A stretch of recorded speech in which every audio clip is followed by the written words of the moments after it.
Hey guys, thanks for tuning in to this premiere on the Here's the Deal channel. This was a highly requested video and there are people on both sides, kind of bantering back and forth. And I think I understand the argument on both sides. At the end of the day, though, Bastiat said the state is that great fiction by which everyone seeks to live at the expense of everyone else. Do we want to expand the state's power? Typically, the way they expand their power is by telling you and I that they're going to do something good and moral and right for us. So at the end of the day, we have to ask ourselves a question.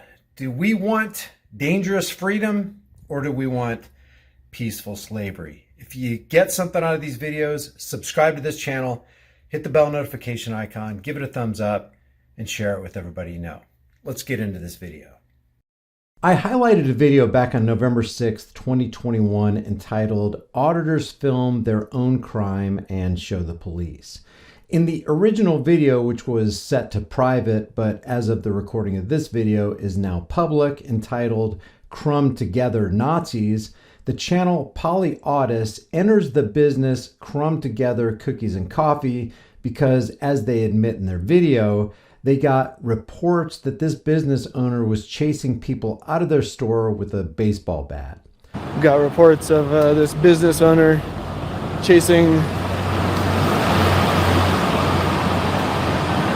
some people out of their store with a baseball bat. When they walked into the store, almost immediately what appears to be either the store shop owner or an employee of that business tells the cameraman and a woman named Amy that they can't come into the store without a mask. And just to review, here's the initial encounter. 18, you can violate 18 U.S.C. 245. I don't know what that is, but it's It's a federal law. You're a public accommodation. You just said you're open to the public. I have the right to refuse service to any. After which they continued to stay in this private business where they were clearly not welcome. Now, all throughout this video, there seems to be an emphasis and reliance on what Auditors and many others call public accommodation laws according to the federal codes. And I want to make it clear before we continue in this video that unwarranted discrimination is ugly and is morally reprehensible. Nobody wants to live in a society where such discrimination and seeming moral bankruptcy runs rampant and rules the day. So it seems like a really good idea to keep such discrimination from happening. It appears moral to halt discrimination in its tracks and penalize those who engage in it. But the question is, can such morality really be legislated? If it can be successfully legislated, who will oversee its proper enforcement? Now, we all know, or should know, that the state is the enemy of the people because the agents of the state, by their actions, make it clear that they believe that they have a legitimate claim over the life and property of other mere humans to such an extent that they believe that they can legitimately order other individuals to do certain things and pay certain sums of money. If the people don't comply, the agents of the state believe that they hold the authority to rightly punish others for non-compliance and not obeying the law of the land. In other words, discrimination is bad, but how can the solution include entrusting a violent gang of haughty state agents with a monopoly on threats, force, and power who believe they have the moral right to rule others with the supposed duty of ensuring discrimination doesn't happen? It would kind of be like entrusting the Crips and the Bloods with keeping your streets safe when they're the ones committing far more crimes than the general crime that takes place in your city on a daily basis. Asking the illegitimate and immoral power of the state to eradicate immorality, in this case, discrimination in your town, would be like prescribing that a patient smoke 3 packs of cigarettes a day in order to eradicate cancer from stage 4 lungs. I mean, the thought is preposterous and laughable. So how bad can things get when the state gets involved in policing the affairs of private individuals? In 2006, two owners of Hitching Post Wedding Chapel in Coeur d'Alene, Idaho, sued the city and asked a federal judge to temporarily bar the city, quote, from enforcing a local ordinance that bans discrimination tied to sexual orientation in businesses that are used by the public. In that case, violators are subject to fines and jail time. The chapel owners, who refused to perform same-sex weddings, sued on the grounds of religious freedom. But they shouldn't have had to resort to a religious freedom argument when an appeal to private property rights would be sufficient in a free society. Without the specious concept of public accommodation, disputes like this wouldn't even arise. Only because this category is accepted in the first place can the courts find justification for forcing vendors to service the demands of customers in ways that defy their religious convictions. According to Congress, public accommodations are businesses and facilities open to the general public. And the idea first made its way into American law by way of the Civil Rights Act of 1964. Title II of that act prohibits discrimination in places of public accommodation. Specifically, the law reads, quote, all persons shall be entitled to the full and equal enjoyment of goods, services, facilities, and privileges, advantages, and accommodations of any place of public accommodation as defined in this section without discrimination or segregation on the grounds of race, color, religion, or national origin. This description is followed by a list of qualifying establishments. These include inns, restaurants, theaters, sports arenas, stadiums, and, quote, any establishment which is physically located within the premises of any establishment otherwise covered by this subsection, or within the premises of which is physically located any such covered establishment, and which holds itself out as serving patrons of such covered establishment, end quote.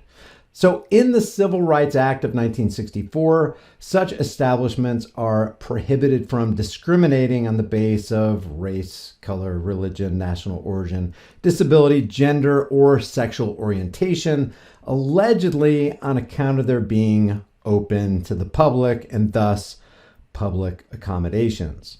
Now, on the surface, barring owners of public accommodations from discriminating on the basis of race, color, disability, and pretty much anything else seems like a really nice thing to do for society. Why would any business owner in their right mind turn away business from somebody just because of some harmless genetic trait anyway?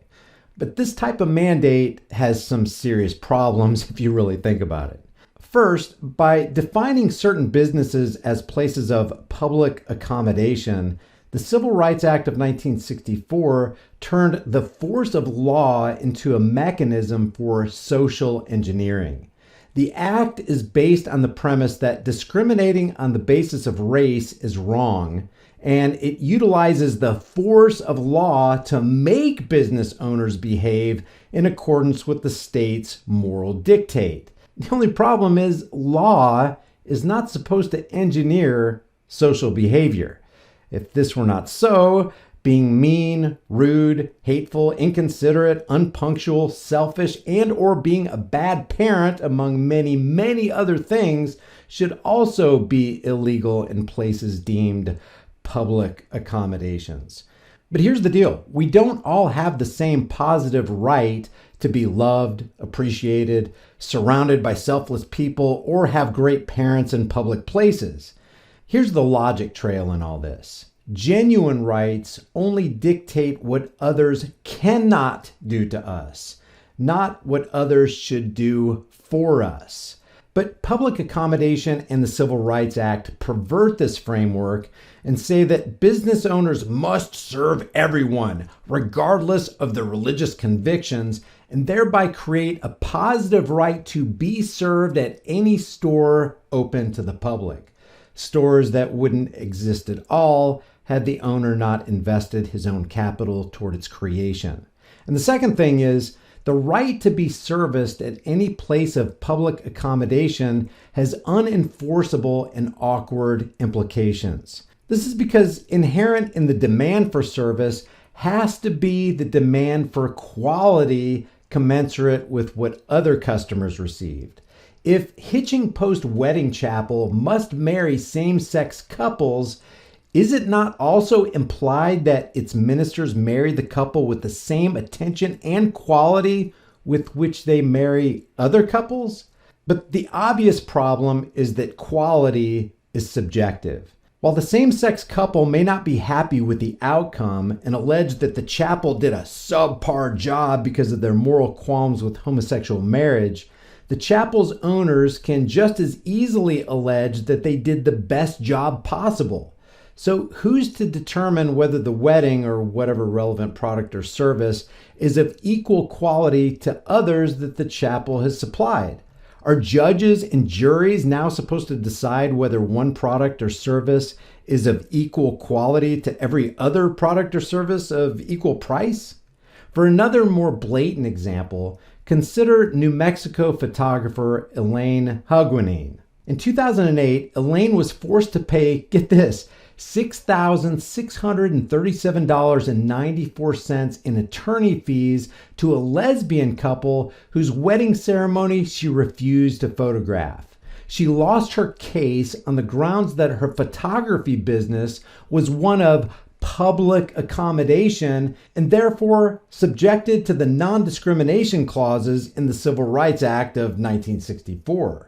But if she had agreed to take the photos, would the lesbian couple now have had grounds to sue if they weren't of equal quality? Is the jury to examine photographs and determine whether Elaine worked as hard taking care of them as she did other people? The reality is that while this appears moral, it's an illogical and immoral law that cannot be enforced equitably and whose transgressors cannot be tried impartially.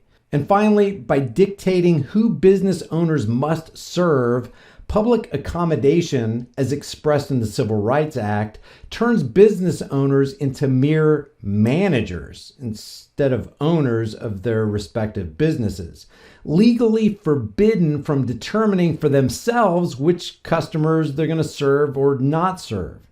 In this case, their businesses exist at the whims of policymakers who, with the stroke of a pen, can direct their business operations toward the fulfillment of some arbitrary social end. But this begs a huge question. If business owners are not the effective owners of their companies, then who is? The answer by default in this scenario is government. By mandating that certain businesses serve customers that their owners deem, for whatever reason, unserviceable, government decision makers become the effective owners of those businesses.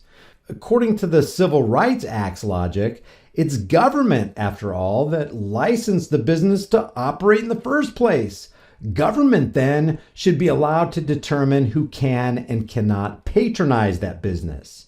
Public accommodations owners' freedom to engage in commerce is merely an illusion. In other words, you're only free as a business owner as long as you comply with overbearing government regulations.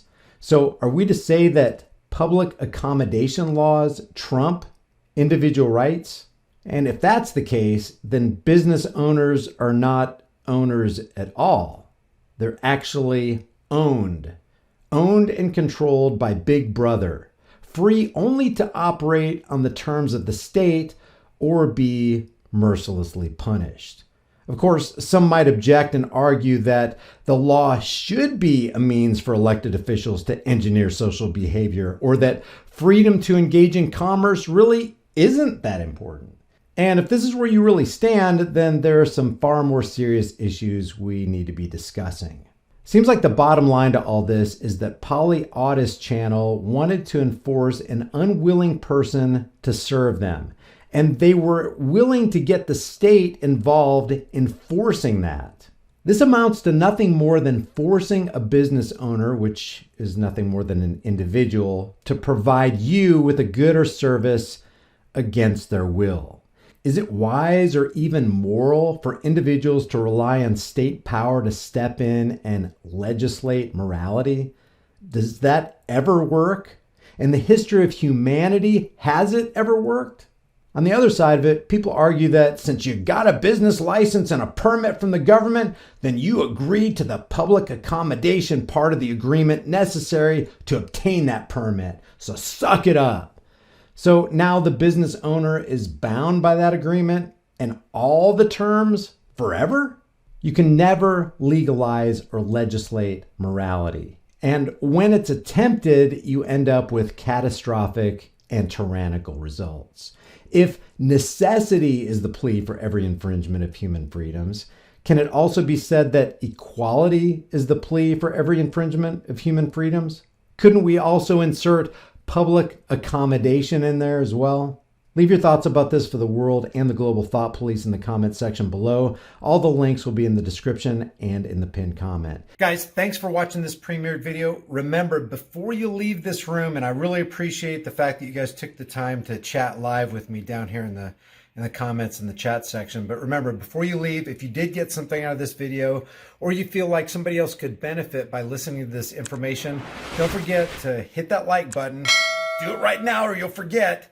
And share this video with everybody you can, everywhere you can on social media. And if you haven't done so already, subscribe to this channel and hit the bell notification icon. I really appreciate you guys conversing with me in the chat room and for taking the time to watch this video.